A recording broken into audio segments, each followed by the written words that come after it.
সুপ্রভাত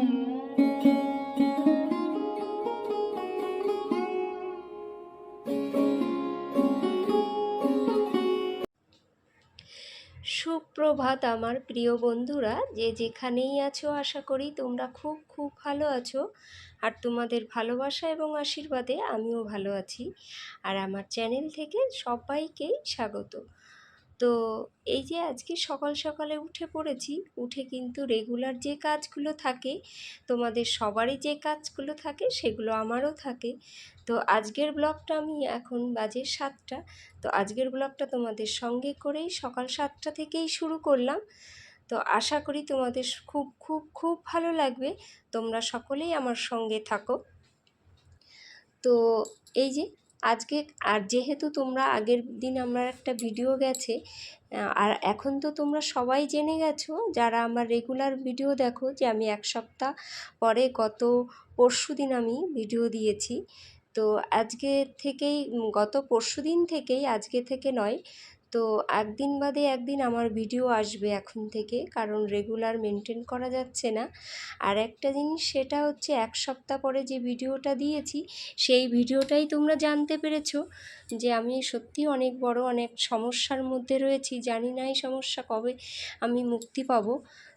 তো চেষ্টা করব একদিন বাদে একদিন তোমাদের ভিডিও শেয়ার করার কথা। তো যাই হোক, তো আজকে 7টা থেকে ব্লগটা শুরু করেছি। আর যেহেতু 1 সপ্তাহ বাড়ি ছিলাম না, সেক্ষেত্রে কিন্তু বাড়িতে অনেক অনেক কাজ জমা পড়ে গেছে। আর মানে কি বলবো, মানে যেদিকে তাকাচ্ছি মানে আমি জামা কাপড় ছাড়তে পারছি না। মানে আমার চারিদিকে কাজগুলো যেন রেডি হয়ে রয়েছে, আমার দিকে মনে হচ্ছে তাকিয়ে রয়েছে যে এই কোন কাজ রেখে আমি কোন কাজটা করব। তো যাই হোক, আজকে ভেবেই রেখেছিলাম রাত্রেবেলায় এসে, আমি যেহেতু রাত্রেবেলায় ঢুকেছি সেহেতু এসেই কিন্তু আমার বেডরুমটা রাত্রেই ক্লিন করে নিয়েছি। আর ভেবে রেখেছিলাম যে সকাল হলেই বাবার বেডরুমটা ক্লিন করব। তো এই যে বাবার বেডরুমটা ক্লিন করার পরে বাবার বিছনার চাদরটা ফার্স্ট টাইম তুলে নিয়েছি, নতুন চাদর পেতে দিয়েছি। পেতে দিয়ে ঝেড়ে টেরে একদম এই যে চলে এলাম বাবার টিভি ক্যাবিনেটটাই। তো এটাও আমি সুন্দর করে এই যে পরিষ্কার পরিচ্ছন্ন করে নেব। আর যেহেতু মানে গরমের সময় আমাদের রাস্তার পাশে, আর বৃষ্টি, এত গরম, বৃষ্টি তো নেই, যা হোক একটু রাস্তার পাশে বাড়ি বলে, মানে তোমরা যাদের ওই বাড়ির মানে বাড়ির পাশ দিয়ে বা রাস্তার পাশে ঘর, তারাই আমার মতন বুঝতে পারবে যে বাড়িতে কতটা ধুলো জমে। তো ভেবে রেখে, যেহেতু আমার ঘরটা ক্লিন হয়ে গেছে, সেজন্য কিন্তু আজকেই ধরে রেখেছি বাবার ঘরের সমস্ত কিছু আজকে ডাস্টিং করব। তো এই যে দেখো, বাবার ঘরেও মনে হয় যেন, মানে কথায় কথায় বলে না যে কতটা নোংরা পড়ে গেছে, তাই মনে হচ্ছে যেন এই 1 সপ্তাহে মনে হচ্ছে 1 ইঞ্চি পুরু হয়ে গেছে নোংরাটা। যদিও এটা কথার কথায় বলে লোকে। তো এই যে আলনাটাও একটুখানি মুছে নিয়েছি।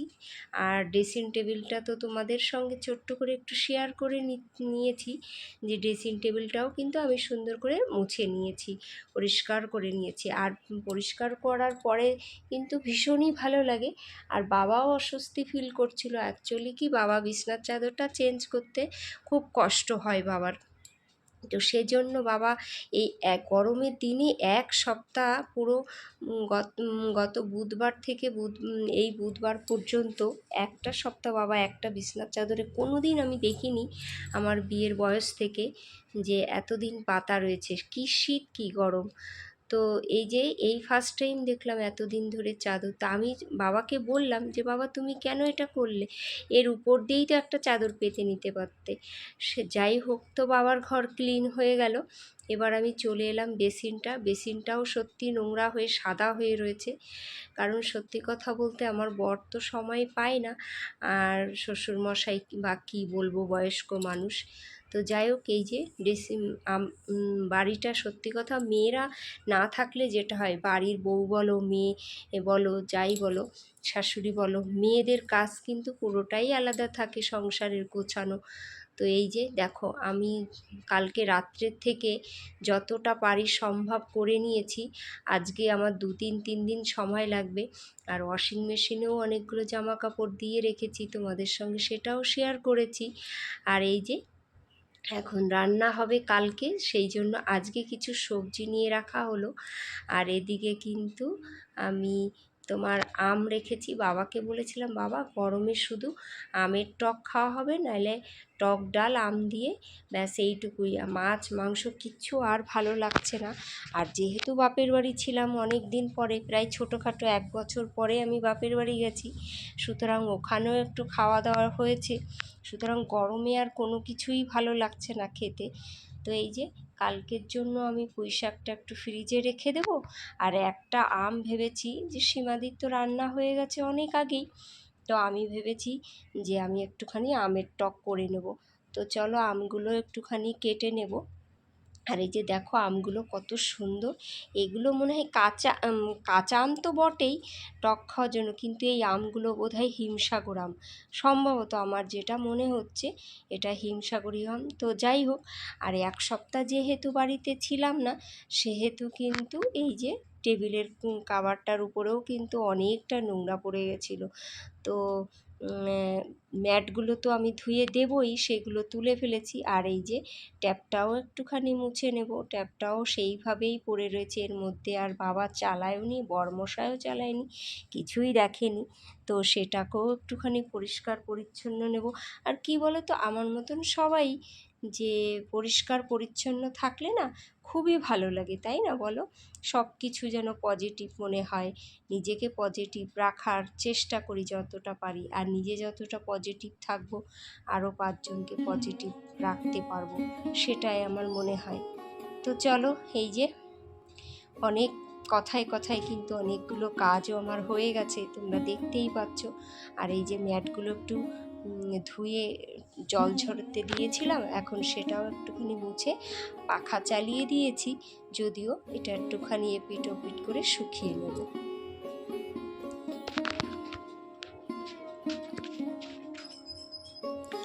আর জানো তো কি হয়েছে, জানো তো এই গাছটা দেখো আমার কত সুন্দর, তোমরা দেখেছো যে আমার এই গাছগুলো তরতাজা গাছ, সেই গাছগুলো আজকে 1 সপ্তাহ জল পাল্টানো হয়নি। আর একটা গাছের তো জলই ছিল না, পুরো গাছটা হয়তো আর বাঁচবে না। কালকে রাত্রে যে ভিডিওটা তোমাদের গেছে, সেই ভিডিওটাই তোমাদের দেখিয়েছি গাছটার কি অবস্থা। জানি না গাছটা বাঁচবে কি না, আদৌ জল চেঞ্জ করে দিয়েছি যদিও ঠান্ডা জল, তবুও আশা নেই যে গাছটা বাঁচবে। একবার যদি শুকিয়ে যায় গাছ, সেই গাছ কিন্তু আর বাঁচে না। তো দেখা যাক কি হয়। তো চলো এই জায়গাটাও একটুখানি পরিষ্কার করে নেব। আর সবই পরিষ্কার আছে, কিন্তু কি বলো তো, যেহেতু 1 সপ্তাহ এগুলো করা হয় না, সেহেতু গোল্ডির পশমও এদিক ওদিকে উড়ে উড়ে রয়েছে, আর একটু হালকা পাতলা ধুলোও রয়েছে, সেই জন্য কিন্তু আমি একটুখানি ডিপ ক্লিন করেই নেব পুরো ঘরটাকে।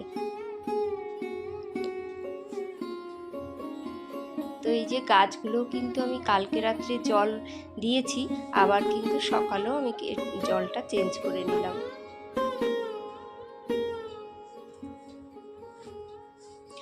আর এখানটায় মুছেছি একবার, তবু আরেকবার মনে হলো যে না, অনেক কিছু পড়ে পড়ে থাকে বলে একটুখানি সার্ফ দিয়ে মুছে নিই, তাহলে ভালো হবে। সেই জন্যে কিন্তু আবার একটু সার্ফ দিয়ে মুছে নিলাম।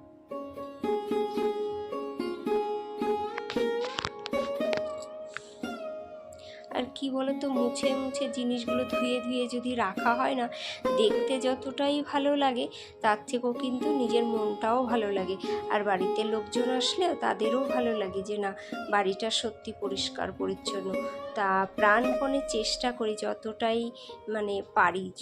সত্যি কথা বলতে আমার খুবই ভালো লাগে ঘর অগোছালো বা থাকলে, বা খুবই বিরক্ত লাগে। নিজের ইচ্ছা মতন, নিজের পছন্দ মতন সব কিছু দিয়ে সাজিয়ে গুছিয়ে রাখবো, এটা আমার সত্যি খুব পছন্দের মধ্যে পড়ে এই কাজগুলো। ঘর গোছাবো, নিজের ঘর নিজের মতন করে সাজাবো, এটাই তো স্বাভাবিক, তাই না? তো এই যে ম্যাটগুলো একটুখানি মুছে হাওয়াতে শুকাতে দিয়েছিলাম, তো এই যে শুকিয়ে গেছে, সেটাও আমি টেবিলে একটুখানি সুন্দর করে পেতে নেব। আর এই যে ময়নাদি বাসনগুলো মেজে রেখে গেছে, সেগুলো তো গুছিয়ে রেখে যায়, কিছু কিছু মানে বললে হয়তো করে দিয়ে যায়, কিছু কাজ আমাকে হেল্প করে দিয়ে যায়। আর সব সময় তো হয়ে ওঠে না, কারণ ওরা অনেক বাড়িতেই কাজ করে। তো এই যে এই কাজগুলো আমার আবার করতে হয়, তো পরিপাটি করে কোন জিনিসটা কোথায় রাখবো সেটাও ভালো জানে না, তো এই কাজগুলো আমি করে নিই। তো চলো বাসনগুলো আমি এবার একটুখানি গুছিয়ে নিই।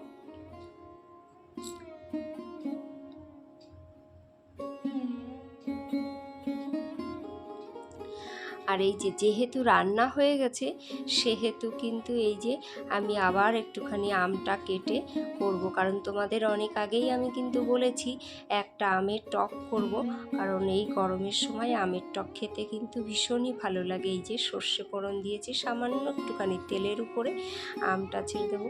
যাই হোক বন্ধুরা, ভিডিওটা যদি তোমাদের ভালো লেগে থাকে তাহলে কিন্তু অবশ্যই অবশ্যই আমাকে কিন্তু একটা লাইক কমেন্ট করতে যেন ভুলো না। আর আজকের মতন ভিডিওটা এখানেই শেষ করছি। কালকে তোমাদের সঙ্গে আবার নতুন একটা ব্লগ নিয়ে আসবো, একটা ঝলমলে ব্লগ নিয়ে। ততক্ষণে তোমরা সুস্থ